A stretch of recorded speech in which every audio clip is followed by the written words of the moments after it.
Hi, I'm Vic, and today I'll be reviewing the 1:144 scale Zoloat from the series Victory Gundam. Taking a look at the box, we can see the name V Gundam printed at the top, along with a nice little image of the Zoloat, very 90s-ish. We can see the name in Japanese, but not English, and the model number. It is number 5 in the 1:144 scale Victory lineup. Was made in 1993 in Japan by Bandai. Retails for 500 yen. The first 3 kits in the lineup: the Victory Gundam, the Gun EZ, and the James Gun. And some features of the kit, including fully armored up, the V frame, which I'll show you later, and the fact that it comes with a postcard. Its shoulder binder gimmicks. At least I think that's what it's trying to advertise. I can't really read Japanese. Oh well. This kit is molded completely in red and yellow with gray polycaps, but it does come with a sticker sheet.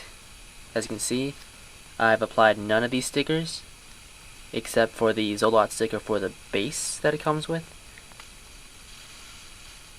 And even with the stickers, it's still pretty color inaccurate. But that is to be expected from an early 90s kit. Admittedly, the color separation really sucks. Like, seriously.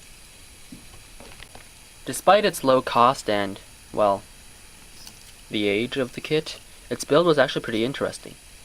It's kind of like the precursor to the mega-sized kits in that you do cut up one of the plates and then combine the sprues together, and voila, you already built the lower arms and the legs.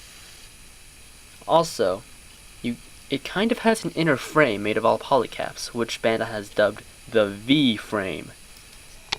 The interesting thing about this kit is that it kind of has an inner frame, or as Bandai called it, the V frame. It is made of all polycaps, and this is what it looks like. It does have some pretty nice details, surprisingly enough, considering the fact that this is from 1993. Anyway, for articulation of the inner frame, the chest can rotate and the legs can, well, swing forward and back on polycap connection. Despite the fact that it's all polycaps, it's surprisingly sturdy. Yeah, it's not loose or anything, so it's pretty neat. For articulation, the head is on a ball joint, so it can move up, down, side to side, and rotate. The arms are on another polycap ball joint, so they can wiggle and rotate. The shoulders can move out this far on a hinge, and the arms can only go that far and pop off. The shoulders, the binder thingies can move on their own hinges. They are asymmetrical, this one being a lot looser. Yeah. And the lower arms can rotate on a polycap and bend 80 degrees. The fists are on ball joints and they are pretty loose, so they can wiggle all over the place and rotate. The waist is on a peg polycap, so it can rotate ever so slightly. The front skirts are pretty on loose ball joints, so yeah, that happens. The side skirts as well, not as bad. Anyway, the legs can move forward that far and move back very slightly. Move out. The legs can move out that much and wiggle on that ball joint. The knees are single jointed and can bend like 80 degrees.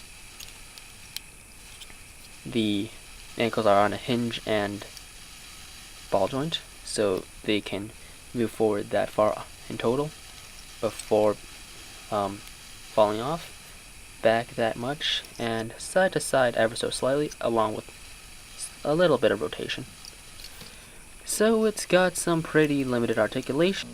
Anyway, for accessories, you get the Zoloat's beam rifle, which is molded completely in yellow, has some nice details, but is really thin, like that. It plugs into the hands pretty nicely. Looks like paper. You get a beam saber, the straight version, completely molded in light purple. Fits into the hand pretty nicely, in theory. Yep. You also get a curved version of the beam saber. Pretty nice.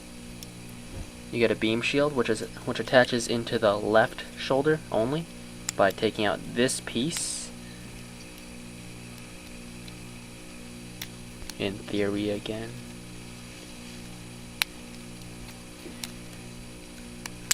Alright, and plugging this in,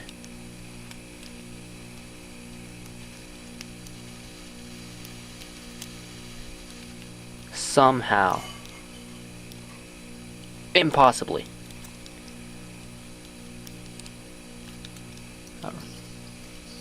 the effect isn't that bad. The shield is nicely detailed.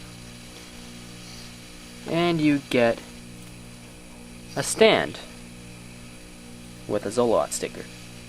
It again is molded completely in clear light purple plastic and has a polycab peg connection. And it plugs into the Zoloat's crotch, polycab to polycab, like so. And you get this postcard depicting the moon with an explosion that can be fitted onto the base by joining up the slits. And admittedly, it does look pretty nice. You have a nice little backdrop for your Zoloat. So, not bad. The postcard's backside also has some stats about the Zoloat, including height, weight, and weapons. It's 14.5 meters tall and weighs 8.2 tons, and I cannot read the rest. Size comparisons with the 18-meter mobile suit, the high-grade Dell. You know, late 90s, well, early 90s, I mean. Bandai tries to make money by reducing the amount of plastic by reducing the size of mobile suits. Smart move, Bandai. Smart move. Quote-unquote, action shot. Not too bad, I guess. Up on a stand. It actually kind of looks cool. Expectations are pretty important when buying a model kit. If you expect a lot of things from the Zoloat, you'll be very, very disappointed. But, considering the age of the kit, you might have pretty low expectations, in which case you will be surprised.